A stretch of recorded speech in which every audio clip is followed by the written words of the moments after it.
And home for the Giants, one of the most spectacular vistas on this continent, any continent. October 17th, 1989. Baseball fans across the country are tuning in to watch Game 3 of the World Series between the San Francisco Giants and the Oakland A's. For the first time in 27 years, a World Series game will be played in Candlestick Park. The Battle of the Bay continues. Evening rush hour was relatively light that day. People had left work early so they could watch the game. And those who did may have saved their own lives. At 5:04 p.m. At second base, so the Oakland A's take. I'll tell you what, we're having an earth.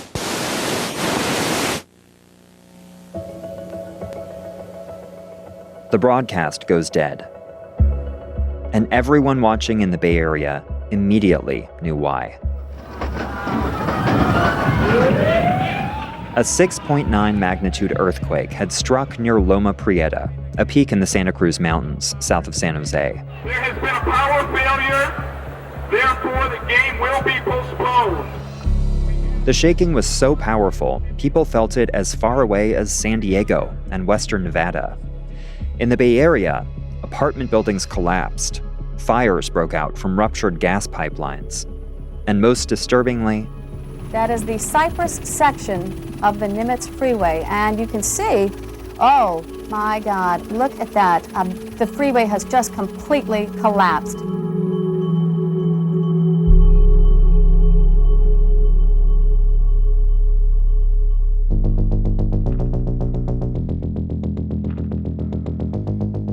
From KPBS in San Diego, this is Freeway Exit, a podcast about the past, present, and future of our freeways.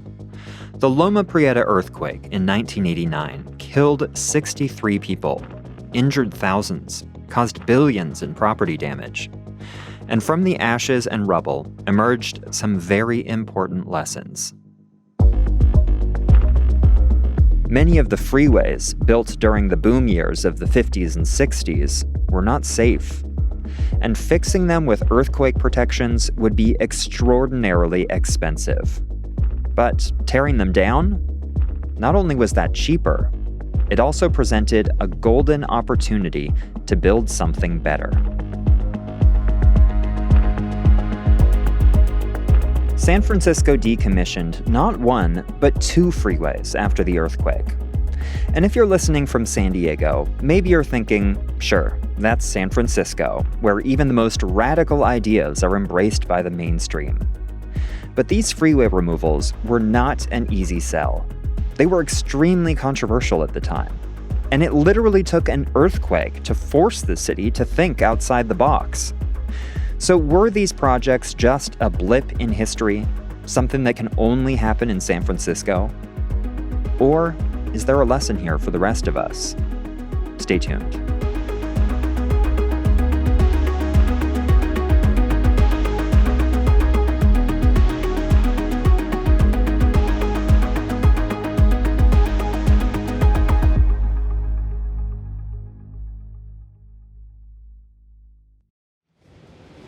Now boarding at Embarcadero. The first San Francisco freeway to come down after the 1989 earthquake was the Embarcadero Freeway. Go to the Embarcadero today, and the first thing you'll notice is the ferry building, with its stunning neoclassical clock tower. You'll also notice the panoramic views of San Francisco Bay, the Golden Gate Bridge, the Bay Bridge, Alcatraz. Before it was torn down in the early 90s, the Embarcadero Freeway blocked all of that. You know, it was noisy, it was gritty, it was not a safe feeling place. Robert Cervero is a retired professor of city planning at UC Berkeley. He published a paper in 2009 on the impacts of removing the Embarcadero Freeway. He says Bay Area freeways developed very differently from those in Southern California, where land was more abundant. San Francisco is so land scarce, it would be hard to lay 8 lanes at surface level. So they stacked them at least 60, 70 feet high. So when we talk about noise impacts and headlight glare and spraying fumes, it was significant because it was such a large structure. But as unpleasant as the Embarcadero Freeway was for pedestrians, for drivers, it was a great way to get from the East Bay to downtown San Francisco. You'd be driving on the waterfront and you could see all the Transamerican Tower and you could see all the lights of the city. So it was quite spectacular looking at night. But what was beneficial to the motorists, to people on the street, was an eyesore. The Embarcadero Freeway didn't totally collapse during the earthquake, like the Nimitz Freeway in Oakland. But it wasn't safe to drive on. After the earthquake, there was an intense debate in San Francisco about what to do next. The mayor at the time favored the cheapest option, tearing it down. But Caltrans wanted to rebuild it. The projection you heard from Caltrans engineers is you would have massive gridlock and with very high economic costs. And, the nature of this game is you can spin these numbers in so many ways based on the assumptions that you build into your models and analyses. The San Francisco Board of Supervisors ultimately voted 6-5 to demolish the Embarcadero Freeway and replace it with a surface boulevard. Over time, the city added wider sidewalks, bike lanes, and a light rail line.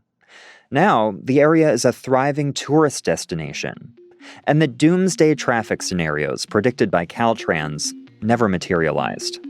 To understand why, let's go back to something we talked about in episode 2, how widening freeways does not fix congestion. It's a bit counterintuitive. Add some more lanes to a freeway, and you'd think traffic would go faster. It actually does, for a short period of time, maybe a couple years. But then people start making trips they otherwise wouldn't have. More cars end up on the road, and traffic ends up right where it was before the freeway was widened. Sometimes it gets worse. Policy wonks call this phenomenon induced demand or induced travel. Turns out, the flip side is also true. When a freeway loses a couple lanes, or is removed entirely, traffic might get worse in the short term. But there's only so much congestion people are willing to tolerate. Consider what you would do. Let's say there's a store across town where you like to shop. But one day, the road you normally take is closed, and it takes twice as long to get there. There's a good chance you'll decide it's just not worth it, so you go to a store closer by.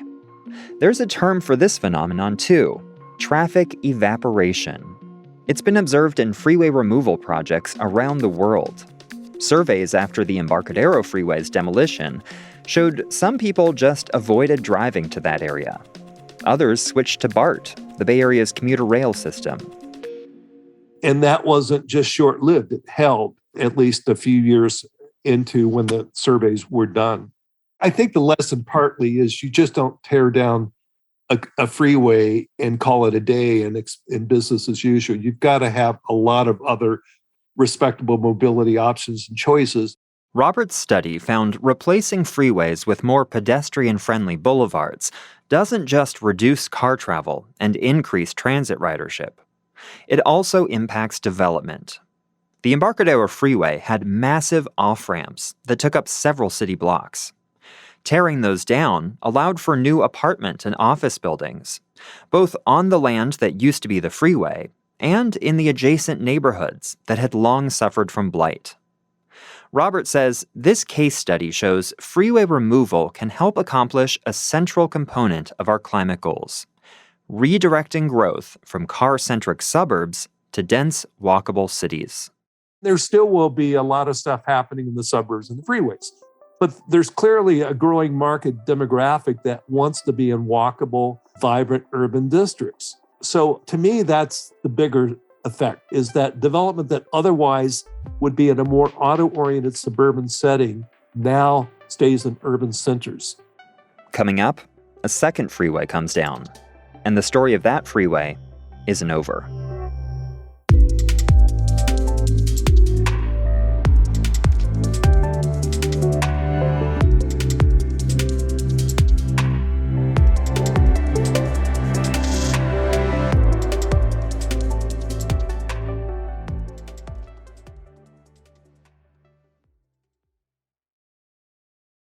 By all accounts, removing the Embarcadero Freeway was a huge success.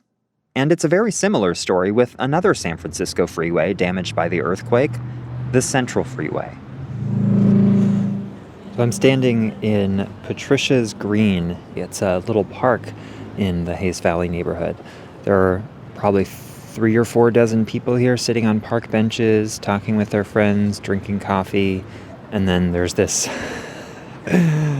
pretty trippy public art installation with 6 very tall, skinny cats, each with a collar that lights up and makes noises when you walk around it. I later learned this art installation is called Cathenge. It first premiered at Burning Man, very San Francisco. As trippy as it is, though, even trippier is how much this neighborhood has changed since the Central Freeway was taken down and replaced with a surface boulevard. And how plenty of people in San Francisco thought things would be better if the freeway had been rebuilt. Before the '89 earthquake, Hayes Valley was a hotbed for crime, flush with liquor stores and auto shops. It took a lot of organizing and 2 ballot measures, but the city ultimately decided the damaged sections of the Central Freeway should be demolished. After that happened in the 90s and the early aughts, more restaurants and cafes moved in. There was a lot more foot traffic, noise went down, the lighting got better. And all of that worked to make the neighborhood a lot safer.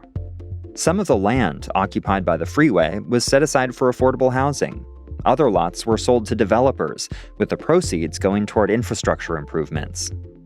But unlike the Embarcadero Freeway, most of the Central Freeway is still standing. Tell me where we are right now. We are walking right under Central Freeway at the corner of South Van Ness.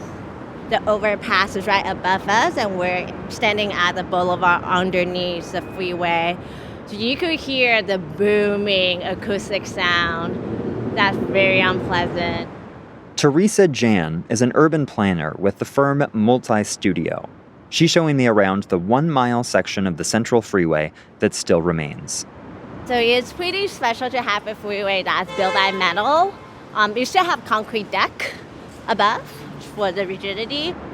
As the name implies, the Central Freeway is situated near the center of San Francisco. It acts as a barrier between the Soma neighborhood to the north and the Mission District to the south. If you've been listening to this entire series, I'm guessing I don't have to list all the things that make this area unpleasant and dangerous. Teresa is part of a coalition that wants to finish what the earthquake started and remove the rest of the Central Freeway.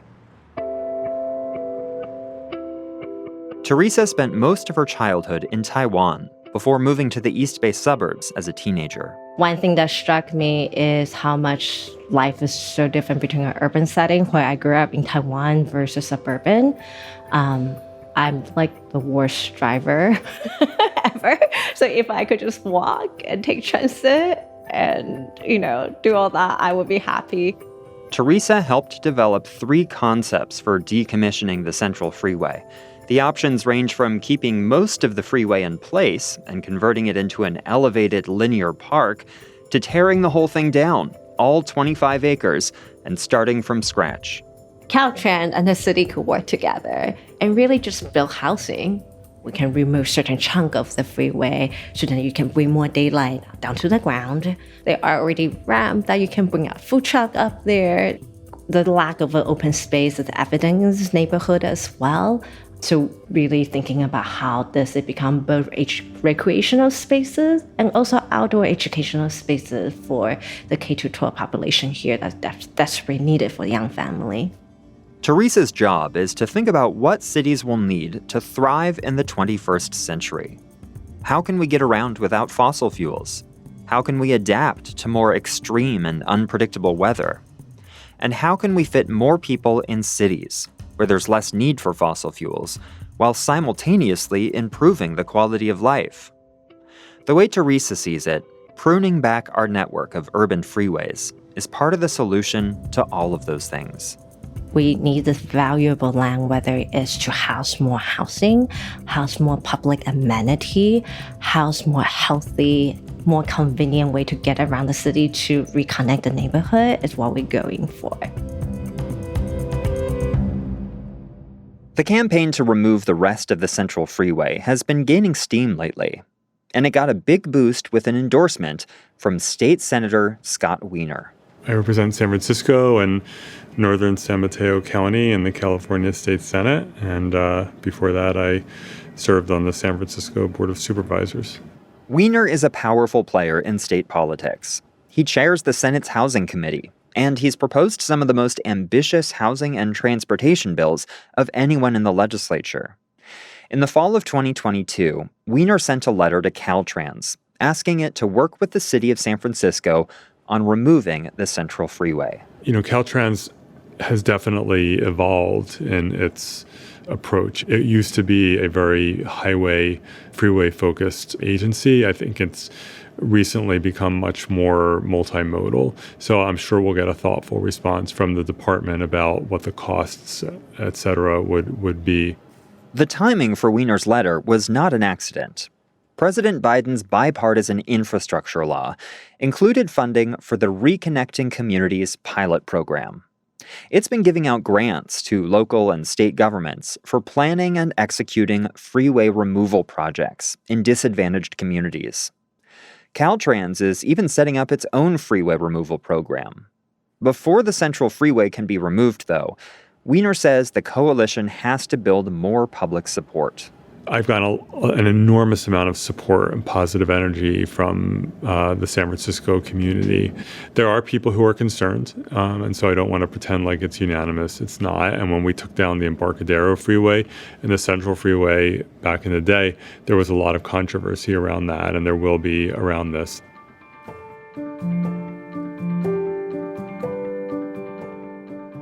I spent a good amount of time walking around where the Embarcadero and Central Freeways used to be, talking to tourists and locals.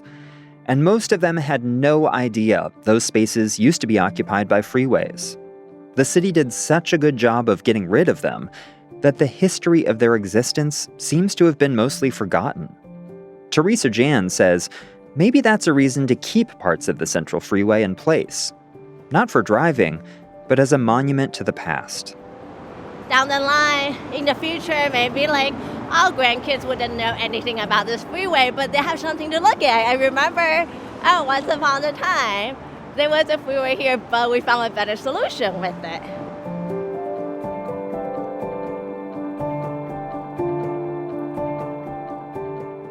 So back to the question I posed at the start. Is freeway removal something that can only happen in a place like San Francisco? Or can it happen anywhere? Will it always take a natural disaster to get the ball rolling?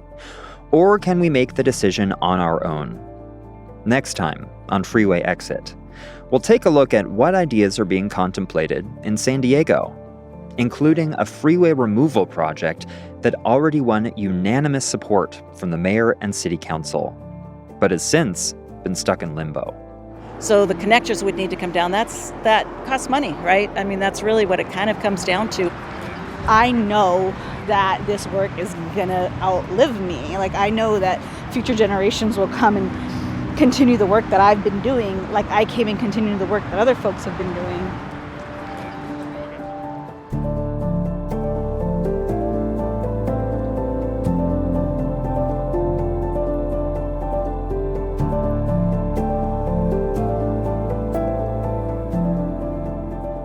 Freeway Exit is produced by me, Andrew Bowen, and edited by David Washburn with support from Claire Tregesser and Elizabeth Hames. Mix and sound design by Emily Jankowski. If you like this podcast and want to spread the word, tell your friends about it. You can also help more people find it by leaving us a rating and review. And you can support this work by making a donation at kpbs.org. Thanks for listening.